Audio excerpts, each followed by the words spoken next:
비릿한 철 냄새가 코끝을 찔러오는 순간 달래의 발걸음이 얼어붙은 듯 멈춰섰다. 휘몰아치는 눈보라 속에서도 그 붉은 선혈은 하얀 눈 위에 너무나도 선명하게 마치 저주받은 붉은 뱀처럼 꿈틀대며 골목 어귀를 적시고 있었다. 방금 전까지만 해도 손이 고받을 것 같은 추위와 팔리지 않은 떡 바구니의 무게에 짓눌려 신세 한탄을 하던 중이었으나 눈앞에 펼쳐진 참혹한 광경은 그 모든 잡념을 단번에 집어삼켰다. 골목의 가장 깊고 어두운 그림자 속에 사람의 형상을 한 무언가가 거적대기처럼 내버려져 있었다. 아니, 그것은 단순한 거적대기가 아니라 짐승에게 물어뜯긴 듯 처참하게 찢겨진 옷가지 사이로 피범벅이 된 살을 드러낸 채 쓰러져 있는 사내였다.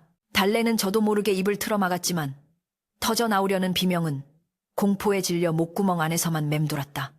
사살려. 바람 소리에 묻혀 들릴 듯 말 듯한 신음소리가 들려오지 않았다면 달래는 그저 얼어 죽은 동사체라 여기고 뒤도 돌아보지 않고 도망쳤을 것이다. 하지만 눈 속에 파묻힌 사내의 손가락이 간헐적으로 경련하며 눈 바닥을 긁는 것을 본 순간 달래의 심장은 미친 듯이 요동치기 시작했다. 이 엄동설안의 한밤중에 인적이라고는 찾아볼 수 없는 한양의 뒷골목에서 피를 흘리며 죽어가는 사내와 마주칠 확률이 과연 얼마나 될까? 달래는 본능적으로 뒷걸음질 쳤다. 저 사내가 누구인지, 왜 저런 몰골로 쓰러져 있는지 알 길은 없었으나 엮여서는 안 될 불길한 기운이 등골을 오싹하게 만들었다. 관아에 신고해야 할까? 아니면 못 본 척 지나쳐야 할까? 찰나의 순간 수만 가지 생각이 머릿속을 어지럽혔다. 신고를 한다 한들 포졸들이 이 추위에 귀찮아하며 되려 신고한 자신을 의심할지도 모를 일이었고, 그냥 지나친다면 저 사내는 오늘 밤을 넘기지 못하고 저승 문턱을 넘을 것이 분명했다. 달래가 갈등하며 주춤거리는 사이 사내의 고개가 힘겹게 들리더니 초점 없는 눈동자가 허공을 헤매다 달래 쪽을 향했다. 칠흑 같은 어둠 속에서도 그 눈빛만은 기이할 정도로 강렬하여 달래는 마치 무엇에 홀린 듯 발을 떼지 못했다. 물 좀. 갈라진 입술 사이로 흘러나온 목소리는 사포처럼 거칠었고 그 처절한 갈구는 달래의 가슴 깊은 곳에 잠재되어 있던 측은지심을 건드렸다. 결국 달래는 무거운 떡 바구니를 눈 위에 내려놓고 조심스럽게 사내에게 다가갔다. 가까이서 본 사내의 몰골은 멀리서 보았을 때보다 훨씬 더 참혹했다. 얼굴은 피와 멍으로 뒤덮여 본래의 형체를 알아보기 힘들었고 찢겨진 저고리 사이로 보이는 맨살에는 몽둥이질을 당한 듯 시퍼런 자국이 뱀 멜리처럼 얽혀 있었다. 이것은 단순한 싸움 박질의 흔적이 아니었다. 누군가가 작정하고 목숨을 끊어놓으려 한 잔혹한 폭력의 결과물임이 분명했다. 달래는 떨리는 손을 뻗어 사내의 코밑에 대어보았다. 숨결은 촛불처럼 위태로웠으나 아직 끊어지지는 않았다. 이보시오. 정신 좀 차려보시오. 여기서 이러고 있으면 얼어 죽소. 달래가 사내의 어깨를 흔들며 소리쳤지만 사내는 고통스러운 신음만 흘릴 뿐 몸을 가누지 못했다. 사내의 몸은 얼음장처럼 차가우면서도 동시에 열병을 앓는 사람처럼 불덩이 같기도 했다. 이대로 두면 동사하거나 과다출혈로 죽을 것이 뻔했다. 달래는 이를 악물었다. 하루 벌어 하루 먹고 사는 처지에 병든 홀어머니도 모자라 다 죽어가는 사내까지 떠안는 것은 미친 짓이었다. 그러나 눈앞에서 죽어가는 생명을 외면하기에는 달래의 심성은 너무나도 여렸다. 에이, 모르겠다. 내가 전생에 무슨 죄를 지어서 달래는 탄식을 내뱉으며 사내의 팔을 자신의 어깨에 둘러매었다. 사내의 체격은 생각보다 훨씬 건장했고 축 늘어진 몸뚱이는 젖은 소미불처럼 무거웠다. 가녀린 소녀의 몸으로 장정 하나를 부축하는 것은 바위산 하나를 짊어지는 것과 다를 바 없었다. 으드득 이가 갈리는 소리가 절로 났다. 한 걸음을 뗄 때마다 눈길에 미끄러지기를 수차례 사내의 무게중심이 쏠릴 때마다 달래 역시 휘청거려야 했다. 차라리 떡 바구니를 버리고 싶었으나 그것은 내일의 끼니를 이을 유일한 재산이었기에 달래는 기어이 바구니를 팔에 끼고 사내를 끌다시피 하여 골목을 빠져나갔다. 차가운 밤바람이 젖은 등줄기를 칼날처럼 파고들었다. 사내의 피가 달래의 낡은 치마폭에 묻어 붉게 번져갔지만 지금은 그것을 신경 쓸 겨를조차 없었다. 혹여나 술라군에게 들키기라도 하면 피투성이 사내를 업고 가는 자신을 도둑이나 살인자로 오해하여 옥에 가둘지도 모를 일이었다.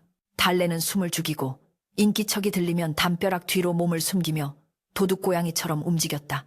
사내는 의식이 오락가락하는 와중에도 본능적으로 달래의 온기에 의지하려는 듯 그녀의 목을 꽉 끌어안았다. 그 뜨거운 숨결이 목덜미에 닿을 때마다 달래는 소름이 돋으면서도 묘한 안도감을 느꼈다. 적어도 아직은 살아있다는 증거였기 때문이다. 달래의 집은 도성 밖 가난한 이들이 모여 사는 판자촌 중에서도 가장 높은 언덕배기에 위치해 있었다. 평소라면 한식경이면 닿을 거리였으나 사내를 업고 눈길을 헤치며 오르는 길은 영겁의 시간처럼 느껴졌다. 허벅지가 터질 듯 아려오고 폐부가 찢어질 듯 숨이 찼지만 달래는 멈추지 않았다.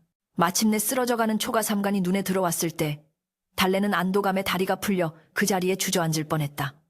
살인문을 밀고 들어서자 냉기 가득한 마당이 그녀를 반겼다. 어머니, 저 왔어요. 달래가 방문을 열며 작게 속삭였지만 깊은 잠에 빠진 어머니는 기침 소리조차 내지 않았다. 차라리 다행이었다. 만약 어머니가 깨어 있었다면 이 험한 꼴을 보고 기절초풍했을 테니 말이다. 달래는 사내를 자신의 좁은 방 윗목에 눕혔다. 방바닥은 냉골이었으나 밖보다는 나았다. 급히 아궁이에 남은 장작을 쑤셔 넣고 불을 지핀 뒤 호롱불을 켜 사내의 상태를 살폈다. 밝은 불빛 아래 드러난 사내의 모습은 가히 충격적이었다. 머리는 깨져 피딱지가 말라붙었고 얼굴은 퉁퉁 부어 눈조차 제대로 뜨지 못할 지경이었다. 입고 있는 옷은 비단인 듯 싶었으나 흙탕물과 피에 절어 본래의 색을 잃었고 여기저기 칼에 베인 듯한 자국이 선명했다. 대체 어디서 누구한테 이렇게 당한 거야? 달래는 혀를 차며 부엌에서 따뜻한 물과 깨끗한 천을 가져왔다.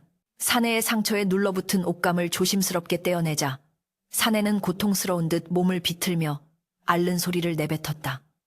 아프셔도 참으세요. 이대로 두면 살이 썩어요. 달래는 단호하게 말하며 피를 닦아내고 약초를 지식여 상처 부위에 발랐다. 가난한 살림이라 변변한 약재는 없었으나 산에서 캐온 지열초와 쑥이 있어 그나마 다행이었다. 사내의 몸을 닦아내던 달래의 손길이 잠시 멈칫했다. 겉보기엔 영락없는 거렁뱅이 꼴을 하고 있었으나 닦아놓은 피부는 고된 노동을 한 번도 해보지 않은 귀공자처럼 희고 고왔으며 손바닥에는 굳은 살 하나 박혀있지 않았다. 게다가 얼핏 보이는 옷감의 안감에는 술을 놓은 문양이 은은하게 빛나고 있었다. 달래의 머릿속에 의구심이 피어올랐다. 이 사내는 평범한 자가 아니다. 하지만 지금 중요한 것은 그의 신분이 아니었다. 당장 오늘 밤을 넘기는 것이 문제였다. 달래는 자신의 얇은 이불을 꺼내 사내에게 덮어주었다. 자신은 운목에 쪼그리고 앉아 쪽잠을 자야겠지만 어쩔 수 없는 노릇이었다. 사내는 따뜻한 온기가 전해지자 비로소 찡그렸던 미간을 펴고 얕은 잠에 빠져들었다. 달래는 턱을 괴고 사내의 얼굴을 물끄러미 바라보았다. 피와 멍으로 얼룩져 있었지만 콧날이 오뚝하고 선이 굵은 것이 제법 사내다운 생김새였다. 이 빚은 나중에 꼭 갚으시오. 내 떡 장사도 공치고 목숨 걸고 구해온 것이니. 혼잣말처럼 중얼거리며 달래는 긴 한숨을 내쉬었다. 내일 아침 날이 밝으면 이 사내를 어찌해야 할지 막막함이 밀려왔다. 떡은 다 팔지 못해 굳어버릴 테고 약값이며 식량은 바닥을 보일 텐데 웬 송장 같은 사내까지 떠맡게 되었으니 앞길이 구만리였다. 그때였다. 사내가 갑자기 헛소리를 하며 허공을 향해 손을 휘저었다. 오지 마라. 오지 마 내가 누군지 아느냐. 사내의 외침은 공포에 질려 있으면서도 어딘가 모르게 위험이 서려 있었다. 달래가 놀라 사내의 손을 잡으며 진정시키려 하자 사내는 달래의 손을 으스러지도록 꽉 쥐며 눈을 번쩍 떴다. 하지만 그 눈동자에는 초점이 없었다. 여기가 어디냐? 사내는 몽롱한 목소리로 물었다. 여기는 제 집이에요. 당신이 골목에 쓰러져 있길래 제가 데려왔어요. 달래가 차분하게 대답했다. 사내는 잠시 멍하니 천장을 응시하더니 이내 극심한 두통이 몰려오는 듯 머리를 감싸쥐며 괴로워했다. 머리가 깨질 것 같다. 나는 누구지? 사내의 입에서 나온 말은 달래를 아연실색하게 만들었다. 기억을 잃은 것이다. 머리를 심하게 다친 탓인지 아니면 충격 때문인지 그는 자신의 이름조차 기억하지 못했다. 달래는 기가 막혀 말문이 막혔다. 거짓골을 한 사내를 주워온 것도 모자라 이제는 이름도 모르는 바보를 수발들게 생겼으니 이보다 더한 악연이 어디 있겠는가. 그러나 한편으로는 사내의 텅 빈 눈동자가 너무나도 애처로워 보여 차마 그를 내칠 수가 없었다. 사내는 두려움에 떨며 어린아이처럼 몸을 웅크렸다. 천하를 호령할 듯한 기백은 온데간데 없고 그저 상처 입은 짐승처럼 떨고 있는 모습이었다. 달래는 젖은 수건으로 사내의 이마에 맺힌 식은땀을 닦아주며 나직이 말했다. 일단 주무세요. 날이 밝으면 뭐라도 생각나겠죠. 밖에서는 여전히 눈보라가 거세게 몰아치고 있었고 초가집의 문풍지는 윙윙거리며 울어댔다. 이 길고 긴 밤이 지나고 나면 달래의 운명이 송두리째 뒤바뀔 것이라는 사실을 그녀는 꿈에도 알지 못했다. 그저 눈앞에 사내가 죽지 않기만을 바랄 뿐이었다. 벽 너머로 들려오는 어머니의 기침소리와 사내의 거친 숨소리가 기묘한 화음을 이루며 달래의 가난하고 평온했던 삶에 거대한 파란을 예고하고 있었다. 동이 트기 전 닭 울음소리보다 먼저 달래의 눈을 뜨게 만든 것은 뼛속까지 파고드는 한기였다. 문풍지 사이로 스며든 새벽바람이 방 안의 온기를 앗아간 지 오래였고 얇은 이불 하나에 의지해 밤을 지새운 달래의 몸은 젖은 장작처럼 뻣뻣하게 굳어 있었다. 으스스 몸을 떨며 일어난 달래는 습관처럼 아랫목을 확인했다. 어젯밤 주워 온 정체불명의 사내는 여전히 시체처럼 미동도 없이 누워 있었다. 다만 가슴이 규칙적으로 오르내리는 것으로 보아 목숨줄은 붙어있는 모양이었다. 내가 미쳤지. 제 앞가림도 못하면서 누굴 거둔단 말이냐. 달래는 헝클어진 머리를 대충 쓸어 넘기며 한숨을 내쉬었다. 지난밤의 객기는 아침 햇살과 함께 현실의 무게로 돌아왔다. 쌀독은 바닥을 보이고 있었고 붓감은 고작 사흘 치가 남았을 뿐이었다. 잎 하나 늘어난다는 것이 가난한 살림에 얼마나 큰 재앙인지 뼈저리게 알면서도 달래는 차마 사내를 밖으로 끌어낼 수가 없었다. 그의 창백한 얼굴 위로 내려앉은 아침 햇살이 너무나도 처연해 보였기 때문이다. 부엌으로 나가 쌀을 씻는 달래의 손은 붉게 트다 못해 갈라져 피가 배어 나오고 있었다. 쌀뜨물을 받아내고 보리를 섞어 묽은 죽을 끓이는 동안 방 안에서 인기척이 들려왔다. 달래가 서둘러 방으로 들어가 보니 병드신 어머니가 일어나 앉아 사내를 빤히 내려다보고 계셨다. 어머니 깨셨어요. 달래가 짐짓 아무렇지 않은 척 명랑하게 물었으나 어머니의 눈길은 근심으로 가득 차 있었다. 달래야, 저 사내는 누구냐? 밤새 앓는 소리를 내더구나. 어머니의 목소리는 갈라진 북소리처럼 힘이 없었다. 달래는 행주로 손을 닦으며 애써 웃어 보였다. 그게 어제 장사 마치고 오는 길에 쓰러져 있길래 잠깐 데려왔어요. 몸 좀 녹으면 보낼 거예요. 거짓말이었다. 저 몸 상태로는 제 발로 걸어 나가는 데만 보름은 좋게 걸릴 터였다. 어머니는 딸의 마음을 꿰뚫어 보듯 깊은 한숨을 내쉬었다. 내 마음 씀씀이가 고운 건 알지만 우리 형편에 관참관아에 알리는 게 좋지 않겠느냐. 달래는 고개를 저었다. 관아놈들 믿을 게 못 되잖아요. 거적대기 쓴 놈이라고 문전박대하거나 옥에나 가두겠죠. 며칠만, 딱 며칠만 좀 지켜봐요. 아침상은 초라하기 그지없었다. 멀건 죽 한 그릇과 짠지 몇 조각이 전부였다. 달래는 사내의 몫으로 죽을 조금 덜어낸 뒤 어머니의 수발을 들었다. 어머니를 다시 눕혀드리고 나서야 달래는 사내에게 다가갔다. 이보시오, 눈 좀 떠보시오. 밥은 먹어야 살 것 아니오. 달래가 사내의 뺨을 가볍게 두드리자 사내가 힘겹게 눈꺼풀을 들어 올렸다. 그의 눈동자는 여전히 혼탁했고 초점은 허공을 맴돌았다. 물. 사내가 갈라진 목소리로 중얼거렸다. 달래는 깨진 사발에 물을 담아 사내의 입가에 가져다 댔다. 사내는 허겁지겁 물을 마시려다 사례가 들려 콜록거렸다. 그 모습이 어찌나 애처로운지 달래는 혀를 차면서도 등을 토닥여 주었다. 천천히 마시시오. 누가 뺏어 먹는다고. 물을 마시고 정신이 좀 들었는지 사내는 멍한 눈으로 달래를 응시했다. 여기가 어디요? 낭자는 누구? 어제 말했잖아요. 내 집이고 난 떡 파는 달래라고. 기억 안 나요.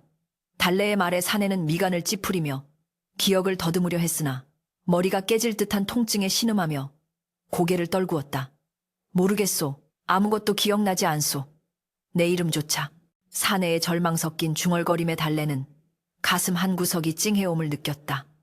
이름도 집도 가족도 기억하지 못하는 처지라니. 달래는 사내를 일으켜 앉히고 숟가락을 쥐어주려 했으나 사내의 손은 덜덜 떨리며 숟가락을 놓치고 말았다. 결국 달래가 직접 죽을 떠서 먹여주어야 했다. 입 벌려요. 아기새도 아니고 원.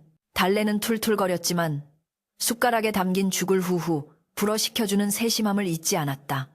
사내는 넙죽넙죽 죽을 받아먹으면서도 눈시울을 붉혔다. 자신이 누군가의 보살핌을 받고 있다는 사실에 대한 안도감과 낯선 여인에게 짐이 되고 있다는 자괴감이 뒤섞인 묘한 표정이었다. 사내가 입고 있던 피 묻은 비단 옷은 달래가 어젯밤 대충 빨아 널었기에 그는 지금 돌아가신 아버지가 입던 낡은 무명옷을 걸치고 있었다. 품이 맞지 않아 어색했지만 그럼에도 불구하고 사내에게서 풍기는 기품은 숨길 수가 없었다. 숟가락을 받아먹는 인매나 고개를 살짝 숙이는 태도에서 왠지 모를 귀티가 흘렀다. 다 먹었으면 좀 더 자요. 난 장사하러 나가야 하니까. 달래는 빈 그릇을 치우며 단호하게 말했다. 떡 바구니를 이고 집을 나선 달래를 기다리고 있는 것은 마을 안악들의 따가운 시선이었다. 우물가에 모여있던 안악들은 달래가 나타나자 수군거리기 시작했다. 저기 봐 달래. 아니야. 어젯밤에 웬 남정네를 업고 들어갔다며 어머 세상에. 그 좁은 집에 병든 어미랑 셋이서 망측하기도 해라. 제 입 하나 풀칠하기도 힘든 주제에 기둥서방이라도 들인 게야 춘심이네. 어머니가 비아냥거리는 소리가 달래의 귀에 비수처럼 꽂혔다. 달래는 입술을 꽉 깨물고 모른 척 지나가려 했으나 안악들의 조롱은 멈추지 않았다. 얘 달래야. 그 산에 어디서 주워왔니? 혹시 도망친 노비 아니냐? 잘못 엮이면 경친다. 신경 끄세요. 길 가다 쓰러진 사람 구한 것뿐이니까. 달래가 쏘아붙이자 안악들은 기가 차다는 듯 혀를 찼다. 오지랖도 넓지.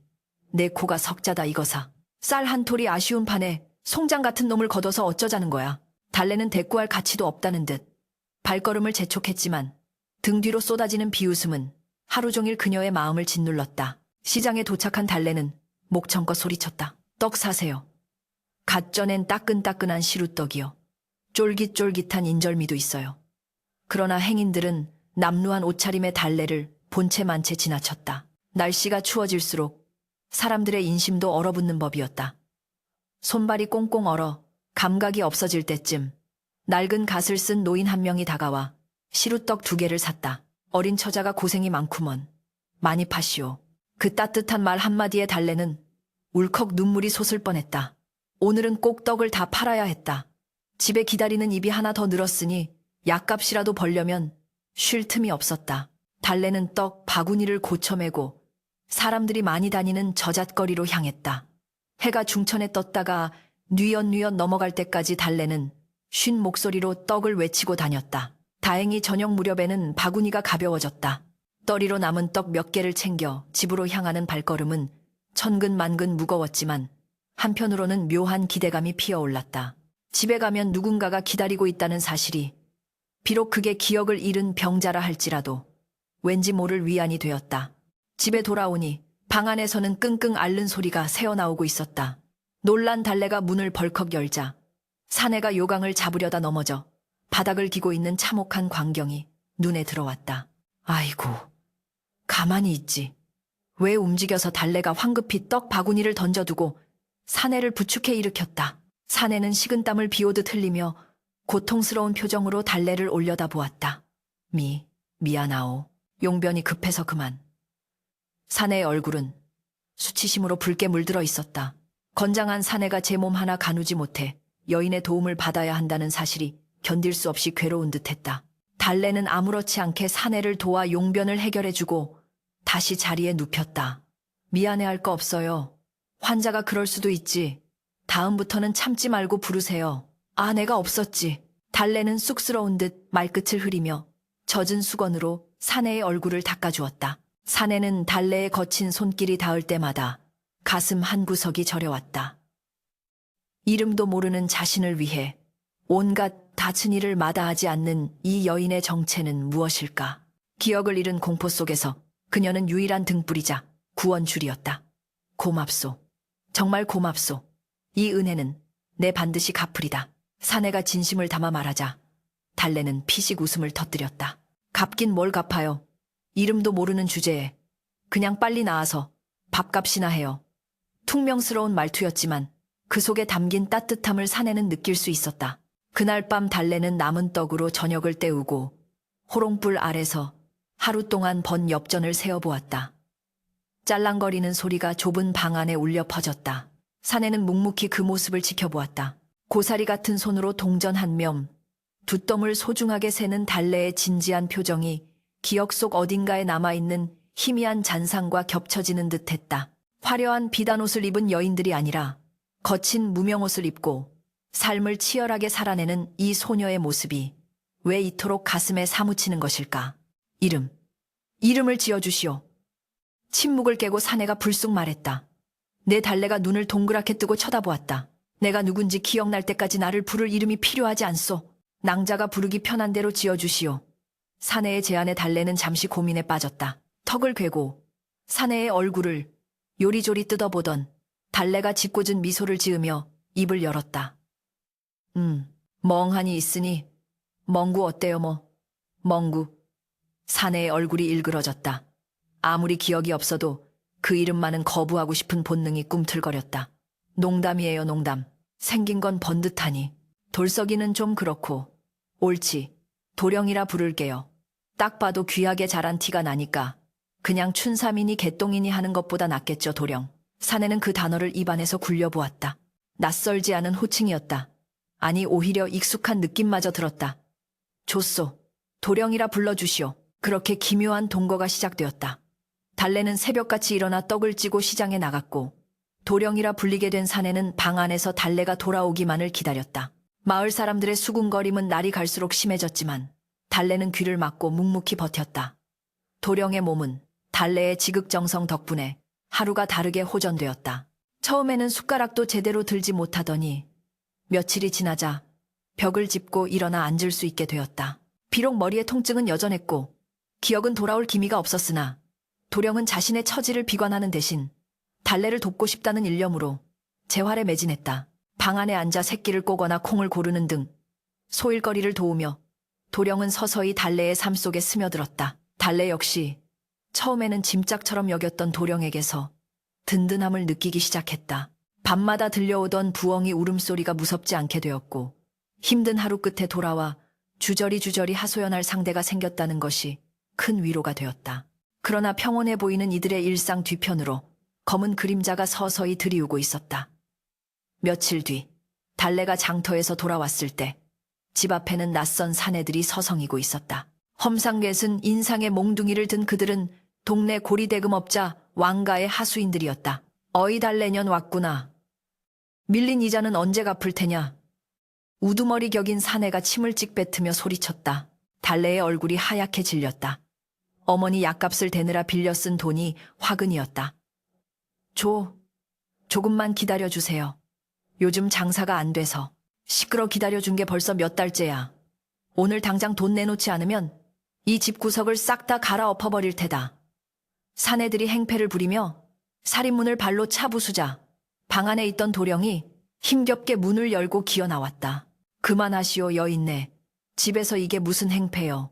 도령의 호통 소리에 사내들의 시선이 일제히 그에게로 쏠렸다. 비록 몸은 성치 않았으나 그 눈빛만은 서슬퍼런 칼날처럼 빛나고 있었다. 이건 또 뭐 하는 놈이야? 달래년. 기둥서방인가? 깡패들이 비릿한 웃음을 흘리며 도령에게 다가갔다. 달래는 비명을 지르며 도령 앞을 가로막았다. 안 돼요. 이 사람은 환자예요. 건드리지 마세요. 눈 덮인 마당 위로 긴장감이 팽팽하게 감돌았다. 이것은 단순한 빛 독촉이 아니었다. 달래와 도령의 운명을 시험하는 첫 번째 시련이 시작된 것이다. 마당에 들어선 왈패들의 거친 숨소리가 하얀 입김이 되어 허공으로 흩어졌다. 우두머리 산의 일명 왕서방의 하수인인 곰배가 몽둥이를 치켜들자 달래는 본능적으로 몸을 움츠렸다. 그러나 그녀의 앞을 가로막은 것은 병색이 완연한 도령의 등이었다. 앙상하게 마른 등이지만 그 순간만큼은 천길 낭떠러지를 막아선 거대한 성벽처럼 느껴졌다. 비켜라. 이 송장 같은 놈아. 제명에 죽고 싶지 않으면. 곰배가 고함을 치며 도령의 어깨를 거칠게 밀쳤다. 도령은 휘청거리며 뒷걸음질 쳤으나 기이하게도 쓰러지지는 않았다. 오히려 그는 흐트러진 옷매를 가다듬으며 서늘한 눈빛으로 곰배를 노려보았다. 여인네들이 사는 집에 흙발로 들어와 몽둥이를 휘두르는 것, 그것이 내 놈들이 말하는 돌이냐. 도령의 목소리는 낮았으나 쩌렁쩌렁한 위엄이 서려 있어 좌중을 압도했다. 곰배는 순간 움찔했다. 거적대기를 걸친 병자 주제에 뿜어내는 기세가 예사롭지 않았기 때문이다. 하지만 이내 자존심이 상한 듯 콧방귀를 뀌었다. 이놈이 뚫린 입이라고 주둥이를 함부로 놀리는구나. 돌이 흥돈 갚는 게 돌이지. 2년이 빌려간 돈이 원금의 이자까지 쳐서 금화쉰냥이다. 당장 내놓지 않으면 이 집 문짝이라도 뜯어갈 테다. 쉰냥이라는 말에 달래는 기절초풍할 듯 소리쳤다. 쉰냥이라니요. 제가 빌린 건 겨우 10냥이었고 그마저도 이자 명목으로 매달 꼬박꼬박 갚았는데요. 시끄럽다 복리에 복리가 붙는 줄 몰랐더냐. 억울하면 관아에 가서 따지든지. 곰배가 윽박지르며 다시 몽둥이를 들어 올리려는 찰나 도령의 입에서 뜻밖의 말이 튀어나왔다. 장부. 곰배가 멈칫했다. 도령은 흔들림 없는 눈빛으로 손을 내밀었다. 그 빚 장분에게 한번 보여주시오. 이 미친놈이 글이나 읽을 줄 아냐. 곰배는 비웃으며 품 안에서 꼬질꼬질한 장부를 꺼내 도령의 얼굴에 던졌다. 옛다 봐라. 까막눈 주제에 폼은 잡고 지랄이야. 도령은 바닥에 떨어진 장부를 주워 흙을 털어내고 펼쳤다. 먹물이 번진 난잡한 글씨들과 숫자들이 눈에 들어오자 도령의 머릿속에서 번개가 치듯 강렬한 통증이 스쳐 지나갔다. 동시에 눈앞에 환영이 어른거렸다. 수백 권의 장부가 쌓인 책상, 흙단으로 만든 주판, 그리고 누군가에게 지시를 내리는 자신의 목소리. 이건. 도령은 관자놀이를 꾹 누르며 정신을 집중했다. 숫자들이 마치 살아있는 생물처럼 머릿속에서 정렬되기 시작했다. 도령의 눈빛이 순식간에 날카롭게 변했다.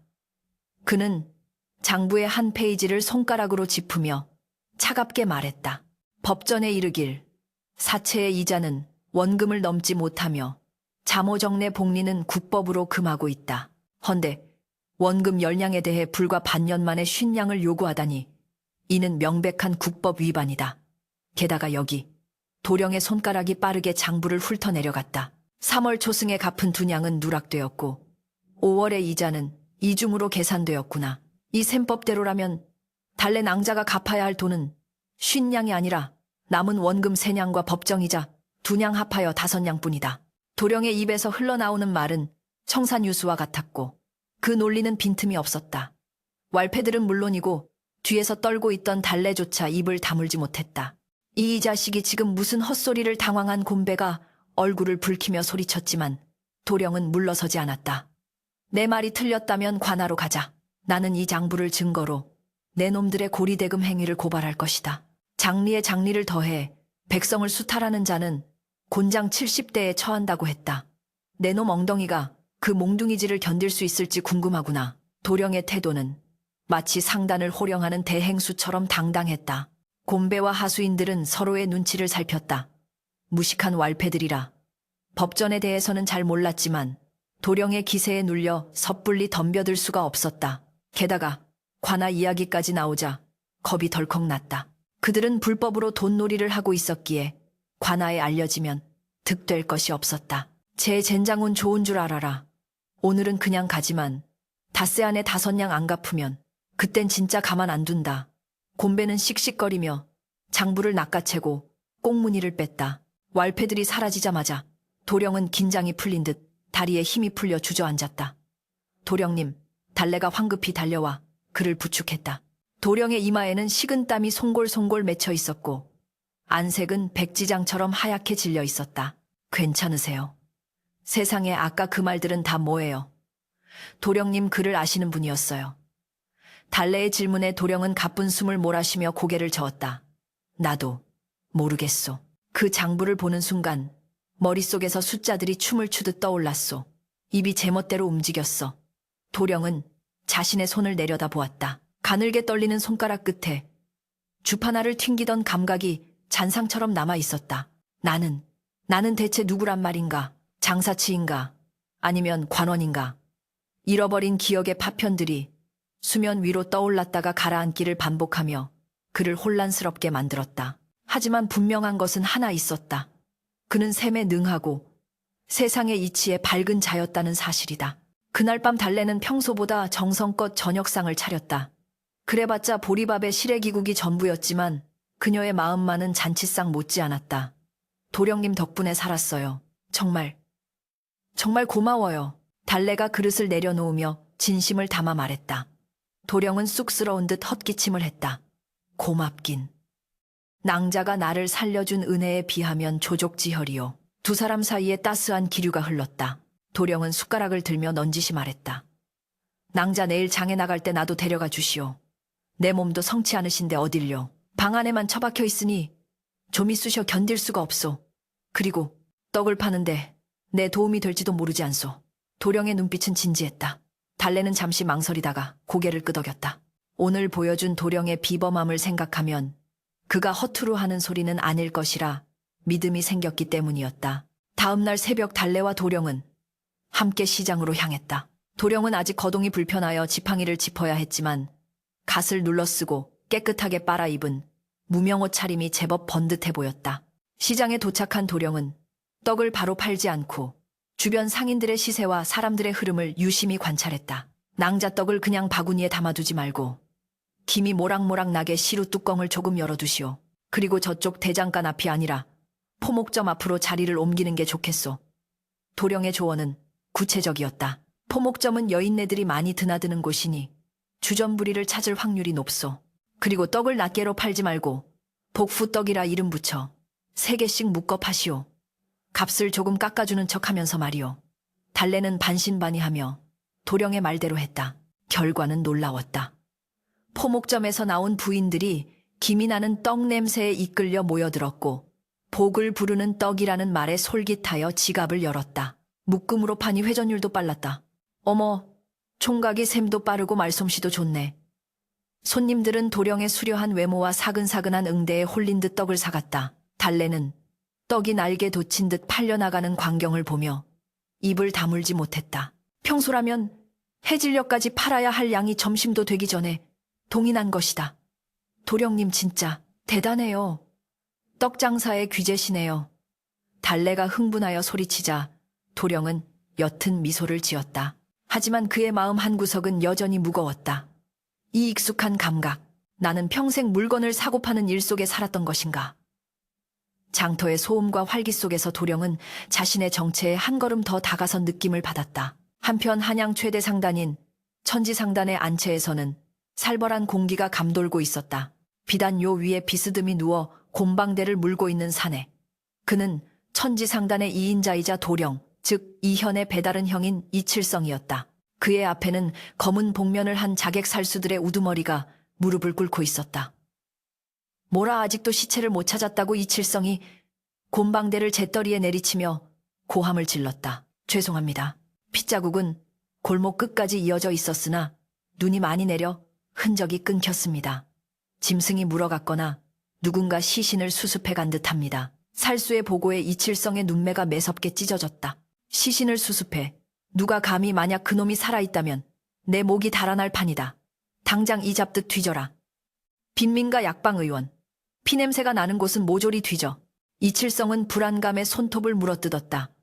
천지상단의 대행수 자리는 오로지 적장자인 이현의 것이었다. 서자인 자신은 평생 이현의 그림자에 가려 살아야 했다. 그래서 꾸민 일이었다. 이현이 지방시차를 다녀오는 밤 자객을 풀어 그를 제거하고 사고사로 위장하려 했던 완벽한 계획이었다. 그런데 시체가 없다니. 이현이 살아 돌아온다면 모든 것이 끝장이었다. 놈은 머리를 심하게 다쳤다. 살아있어도 제정신이 아닐 게다. 하지만 화근은 미리 잘라버려야지.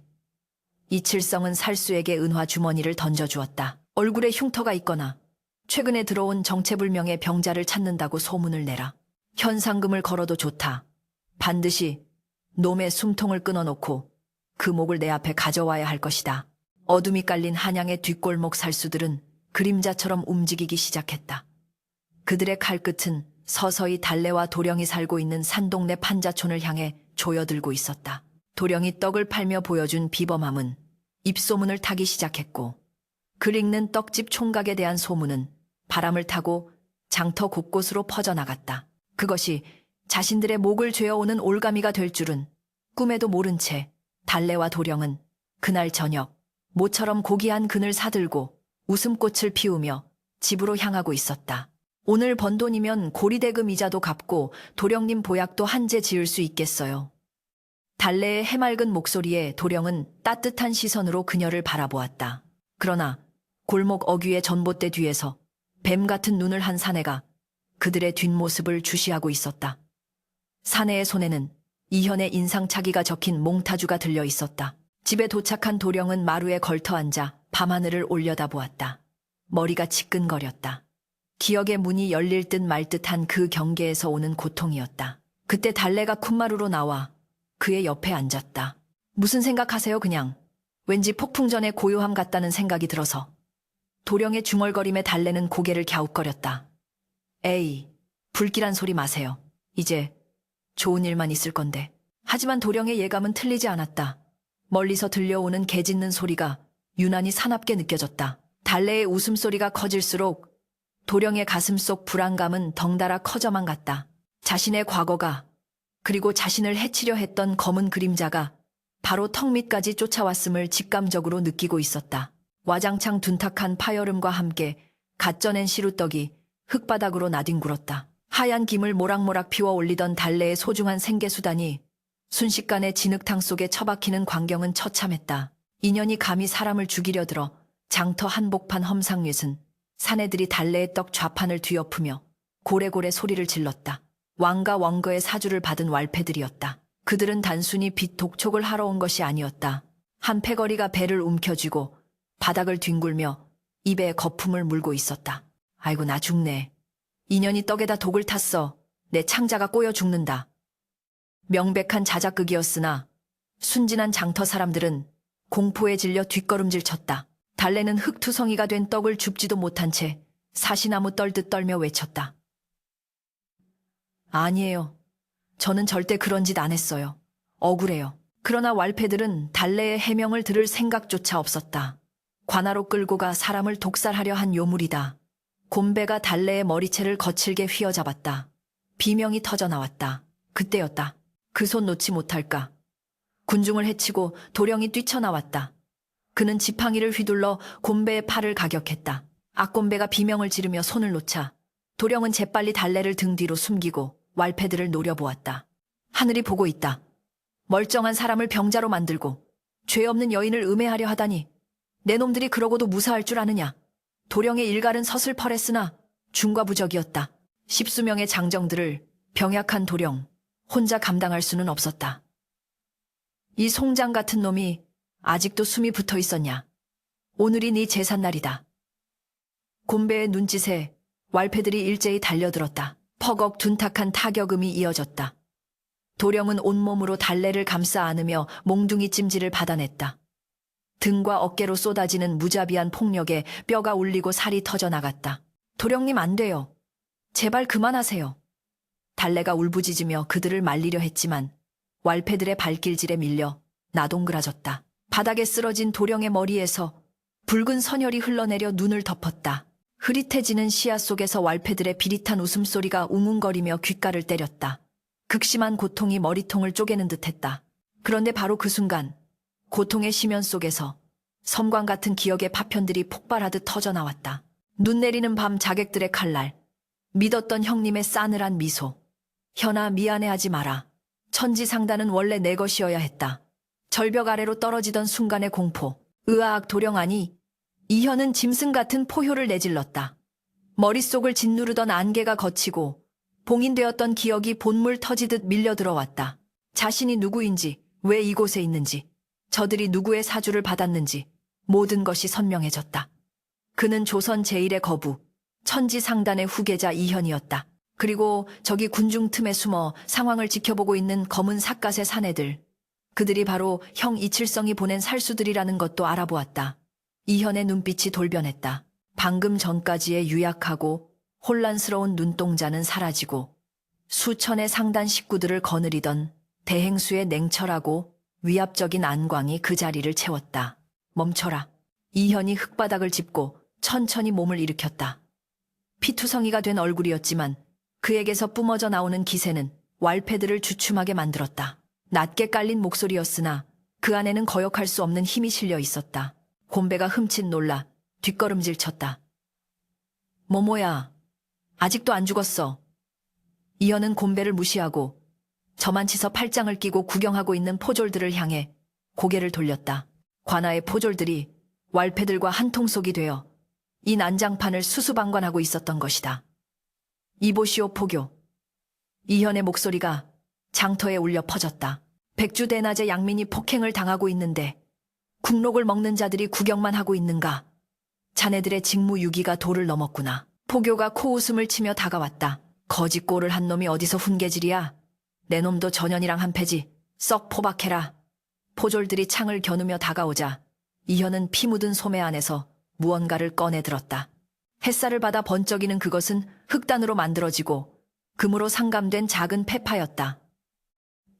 천지상단의 대행수만이 지닐 수 있는 신분패, 천지패 텐디바였다. 비록 옷 속에 숨겨두어 칠은 벗겨졌으나 그 중앙에 박힌 붉은 보석은 여전히 영롱한 빛을 발하고 있었다. 내 이름은 이현. 천지상단의 대행수이자 조정으로부터 통정대부의 품계를 받은 자다.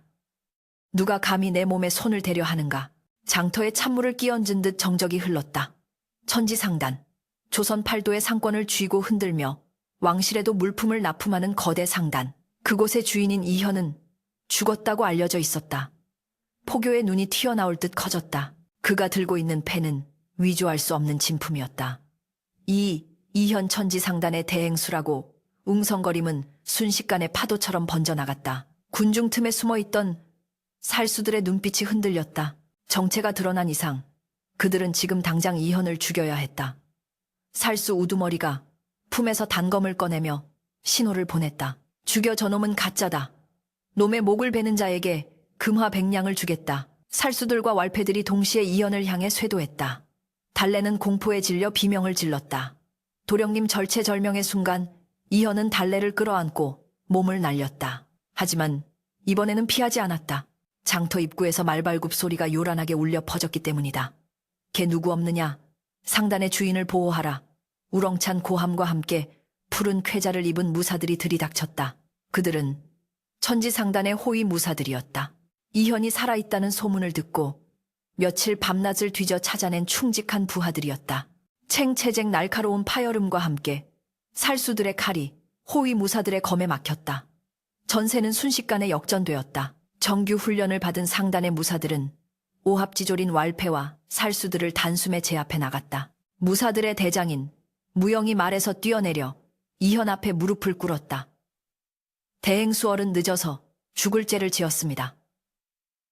무영의 목소리는 떨리고 있었다. 피투성이가 된 주군을 보는 충심, 깊은 무사의 눈에 눈물이 고였다. 이현은 무영의 어깨를 잡아 일으켰다. 아니다. 때 맞춰 와주었구나. 상황이 종료되자 거만하던 포교와 곤배는 사색이 되어 바닥에 납작 엎드렸다. 이현은 달래에게 다가가 그녀의 떨리는 손을 잡았다. 멍하니 이 모든 광경을 바라보고 있던 달래는 눈앞의 도령이 너무나 낯설게 느껴져 뒷걸음질 쳤다. 도령님 정말 대행수님이세요. 이현은 씁쓸한 미소를 지으며 자신의 더러워진 옷자락으로 달래의 눈물을 닦아주었다. 미안하오 달래 낭자. 내 본의 아니게 낭자를 속였소. 하지만 약속하건대 낭자를 괴롭힌 자들은 단 한 명도 용서치 않을 것이오. 이현은 차갑게 식은 눈으로 포교와 곤배를 내려다보았다. 여봐라, 당장 관하로 간다. 내 직접 사또를 만나 이 고을의 법도가 어찌 이리 타락했는지 물을 것이다. 그리고 이현의 시선이 군중 속에 숨어 도망치려던 살수, 우두머리를 향해 꽂혔다. 저놈을 생포해라. 내 형님 이칠성에게 전할 말이 있으니. 그날 오후 고을 관아의 마당은 구경 나온 백성들로 인산인해를 이루었다. 사또는 버선발로 뛰어나와 이현에게 머리를 조아렸다. 천지상단의 재력이 끊기면 고을의 재정도 파탄날 것을 알기에 사또는 벌벌 떨었다. 이현은 상석에 앉아 죄인들을 문초했다. 왕가와 곤배는 곤장을 맞으며 자신들의 죄를 낱낱이 실토했고 고리대금 장부 조작과 독살 자작극의 전모가 드러났다. 살수 우두머리 역시 모진 고문 끝에 배후가 이칠성임을 자백했다. 듣거라. 이현의 목소리가 관아를 쩌렁쩌렁 울렸다. 가난한 이를 돕지는 못할 망정. 그들의 고혈을 짜내고 억울한 누명을 씌운 너희들의 죄는 능지처참에 해당한다.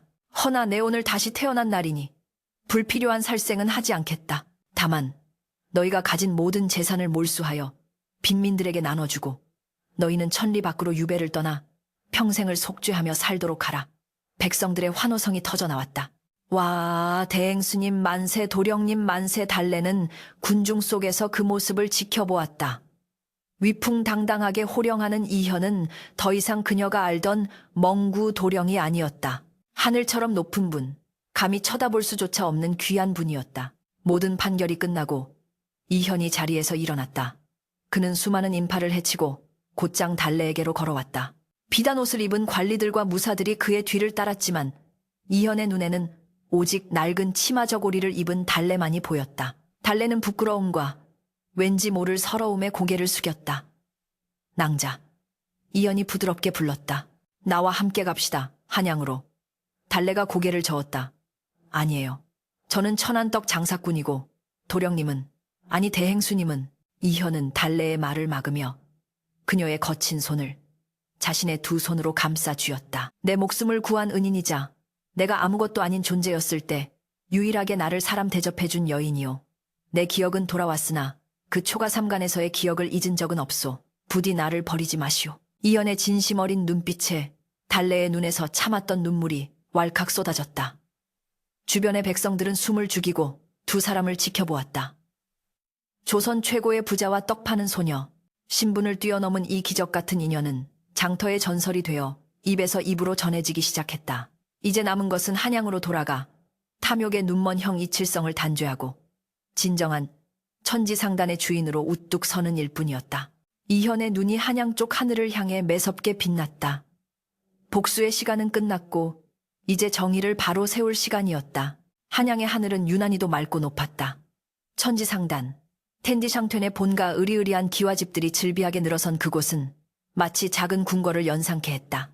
그러나 그 화려한 외관과 달리 상단의 안채에는 살얼음판 같은 긴장감이 감돌고 있었다. 대청마루 상석에 앉아있던 이칠성은 불안하게 다리를 떨며 차를 들이켰다. 며칠째 자객들로부터 소식이 끊겼고 지방 관하로부터 들려오던 뇌물 상납 소식도 뚝 끊겼기 때문이다. 대체 무슨 일이 벌어지고 있는 게야. 이칠성이 찻잔을 신경질적으로 내려놓는 순간 굳게 닫혀있던 대문이 굉음과 함께 활짝 열렸다. 이보시오 뉘신대. 감히 이곳을 문지기들의 당황한 외침을 뚫고 푸른 관복을 입은 사내가 당당하게 마당으로 들어섰다. 그의 뒤로 무장한 호위 무사들과 관군의 행렬이 끝없이 이어졌다. 그 사내는 다름 아닌 이현이었다. 죽은 줄로만 알았던, 아니 죽었어야만 했던 이복 동생이 멀쩡하게 살아서 그것도 왕실의 어명을 받은 암행어사의 위엄을 갖추고 돌아온 것이다. 이칠성의 눈동자가 공포로 요동쳤다. 찻잔이 손에서 미끄러져 바닥에 산산조각이 났다. 네, 네가 어떻게. 이칠성은 말을 잇지 못하고 뒷걸음질 쳤다. 이현은 차가운 미소를 머금은 채 천천히 형에게 다가갔다. 그의 걸음걸이마다 서린 분노와 위압감에 마당에 있던 하인들은 숨조차 쉬지 못하고 고개를 조아렸다. 형님, 그동안 평안하셨습니까? 제 제사상은 섭섭지 않게 차려주셨는지요? 이현의 목소리는 낮고 부드러웠으나 그 속에 담긴 비수 같은 살기는 이칠성의 심장을 겨누고 있었다. 이놈 네가 살아 돌아왔다 한들 상단의 대행수는 이미 나다. 어서 저놈을 끌어내라. 이칠성이 발악하며 소리쳤지만 그의 명령을 따르는 이는 아무도 없었다. 오히려 상단의 원로들과 행수들이 이현의 뒤를 따라 들어와 이칠성을 향해 싸늘한 눈빛을 보낼 뿐이었다. 형님, 아직도 상황 파악이 안 되십니까? 이현이 손짓하자 뒤에 있던 무영이 포박된 자객, 우두머리와 왕가 곰배를 마당 한가운데로 내동댕이 쳤다. 놈들은 이미 관아에서 모든 자백을 마친 상태였다. 천지상단의 명예를 더럽히고 혈육을 살해하려 했으며 무고한 백성들을 수탈한 죄, 그 모든 죄상의 배후가 바로 형님이라는 것을 여기 있는 증인들이 입을 모아 말하고 있습니다. 이현의 일갈에 이칠성은 다리에 힘이 풀려 주저앉고 말았다. 이현은 품에서 붉은색 두루마리를 꺼내 펼쳤다. 그것은 왕실에서 내려온 교지였다. 죄인 이칠성은 탐욕에 눈이 멀어 천륜을 저버리고 국법을 어지럽혔으므로 그 모든 재산을 몰수하고 흑산도로 유배하여 평생 노역형에 처한다. 이것이 엄형이다. 형 집행관들의 손에 이끌려 끌려나가는 이칠성은 짐승 같은 비명을 질렀다. 안 돼. 이건 내 상단이야. 내가 어떻게 키운 상단인데. 현아, 제발 살려다오. 처절한 절규가 마당을 울렸지만 이현은 눈 하나 깜짝하지 않고 돌아섰다. 그것은 잔인함이 아닌 썩은 살을 도려내는 단호함이었다. 모든 악업이 청산되는 순간 상단 식구들은 일제히 이현을 향해 무릎을 꿇고 엎드렸다. 대행수 어른의 귀환을 경하드리옵니다. 우렁찬 함성이 한양 하늘을 뒤덮었다. 모든 소란이 정리되고 상단은 다시 본연의 활기를 되찾았다. 그러나 이현의 마음은 다른 곳에 가 있었다. 그는 직무를 마치자마자 급히 별채로 향했다. 그곳에는 비단 옷으로 갈아입은 달래가 어색한 표정으로 앉아 있었다. 며칠 전까지만 해도 낡은 무명 치마를 입고 떡을 팔던 소녀가 이제는 선녀처럼 고운 자태를 뽐내고 있었다. 하지만 그녀의 얼굴에는 근심이 가득했다. 달래 낭자. 이현이 부드럽게 부르자 달래는 화들짝 놀라 자리에서 일어났다. 대행수님 오셨어요. 달래는 황급히 고개를 숙였지만 이현은 그녀에게 다가가 손을 잡았다. 거칠고 굳은 살 박인 달래의 손은 그녀가 얼마나 치열하게 살아왔는지를 보여주는 훈장과도 같았다. 이현은 그 손을 소중하게 어루만졌다. 불편하시오. 옷이 날개라더니 선녀가 강림한 줄 알았소. 이현의 농담에도 달래는 쉽게 웃지 못했다. 대행수님, 저는 이곳과 어울리지 않는 사람이에요. 저 화려한 병풍도, 비단 이불도, 수많은 하인들도 다 무서워요. 저는 그냥 떡을 쪄서 파는 게 마음 편해요. 달래의 솔직한 고백에 이현은 가슴이 먹먹해졌다. 그녀는 조선 최고의 부자라는 자신의 배경을 탐낸 것이 아니었다. 그저 목숨이 위태로운 한 사내를 조건 없이 구해준 세상에서 가장 순수한 영혼이었다. 이현은 달래를 이끌고 마루 끝으로 나갔다. 둥근 보름달이 연못 위에 비치고 있었다. 낭자, 저 달을 보시오. 저 달은 궁궐 위에도 뜨고 낭자가 살던 판자촌 위에도 똑같이 뜨오. 사람의 귀천을 따지지 않고 누구에게나 공평하게 빛을 비추지. 이현은 달래의 눈을 깊이 들여다보며 말을 이었다. 내가 기억을 잃고 쓰러져 있을 때 나를 살게 한 것은 낭자의 따뜻한 떡, 한 조각과 진심 어린 마음이었소. 천지상단의 재물로도 살 수 없는 그 귀한 마음을 내가 어찌 잊겠소.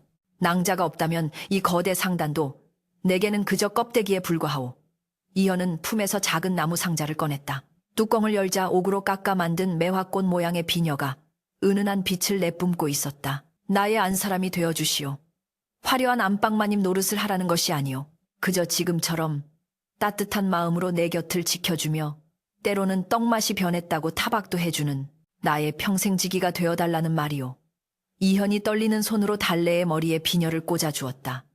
달래의 눈에서 굵은 눈물방울이 뚝뚝 떨어졌다. 그것은 두려움의 눈물이 아닌 벅찬 감동의 눈물이었다.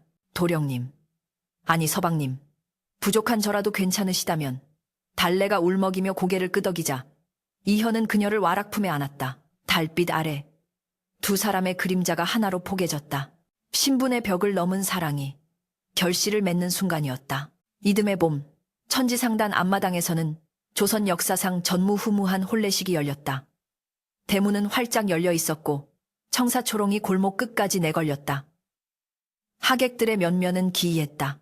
정승판서들과 거상들이 화려한 가마를 타고 들어오는가 하면 한쪽에서는 지게꾼 보찜 장수, 그리고 달래가 살던 판자촌의 이웃들이 남루한 옷을 입고 들어왔다. 그러나 그 누구도 그들을 막거나 하대하지 않았다. 이현이 미리 엄명을 내렸기 때문이다. 오늘 내 혼례에는 귀천이 없다. 내 생명의 은인들이니 상석에 모셔라. 마당에는 떡냄새가 진동했다. 달래가 직접 찌던 그 시루떡과 인절미가 산더미처럼 쌓여 있었고 가난한 이들은 배가 터지도록 먹고 마시며 춤을 추었다. 신랑 입장 집례관의 외침과 함께 사모관대를 쓴 이현이 입장했다. 훤칠한 키와 준수한 용모에 하객들의 탄성이 터져나왔다. 뒤이어 연지곤지를 찍고 화롯을 입은 달래가 수줍게 걸어 나왔다. 화려한 화장으로 가려졌지만 그녀의 건강하게 그을린 피부와 선한 눈매는 여전했다. 두 사람이 맞절을 올리는 순간 어디선가 불어온 봄바람이 꽃비가 되어 그들 위로 흩날렸다. 달래의 어머니는 깨끗한 옷을 입고 상석에 앉아 눈물을 훔쳤다. 병세가 완연히 호전된 그녀는 사위가 된 이현을 보며 연신 고개를 끄덕였다. 복덩이여 복덩이. 하객들의 축복 속에 두 사람은 백년해로를 맹세했다. 그것은 단순한 부부의 연을 넘어 나눔과 상생을 약속하는 의식이었다. 세월은 유수와 같이 흘렀다. 10년 후 천지상단은 단순히 돈을 버는 곳을 넘어 백성들의 구휼기관으로 명성을 떨치고 있었다. 흉년이 들면 곡간을 열어 곡식을 풀고 겨울이면 솜옷을 지어 빈민들에게 나누어 주었다. 그리고 그 중심에는 언제나 이현과 달래가 있었다. 두 사람 사이에는 토끼 같은 자식들이 셋이나 생겨 마당을 뛰어다녔다. 어느 눈 내리는 겨울밤 이현과 달래는 아이들을 재우고 따뜻한 아랫목에 마주 앉았다. 방 안에는 여전히 고소한 떡 냄새가 은은하게 배어 있었다. 달래가 갓 쪄낸 시루떡을 접시에 담아내왔다. 여보, 기억나세요? 우리가 처음 만났던 날도 이렇게 눈이 많이 왔었는데. 달래가 창호지 문을 열며 말했다. 한방눈이 소복이 쌓이는 마당을 바라보며 이현이 미소 지었다. 어찌 있겠소. 피투성이가 된 나를 무거운 떡 바구니도 팽개치고 업고 오던 그 작은 등을 말이오. 이현은 달래의 어깨를 감싸 안으며 나직이 말했다. 사람들은 내가 조선 최고의 부자라 부러워하지만 내게 진짜 보물은 금고 속의 금괴가 아니라 바로 당신이오. 당신의 그 착한 마음이 나를 살렸고 나를 사람답게 만들었소. 달래는 쑥스러운 듯 웃으며 이현의 입에 떡을 넣어주었다. 에이, 낯간지럽게. 떡이나 드세요. 식으면 맛없어요.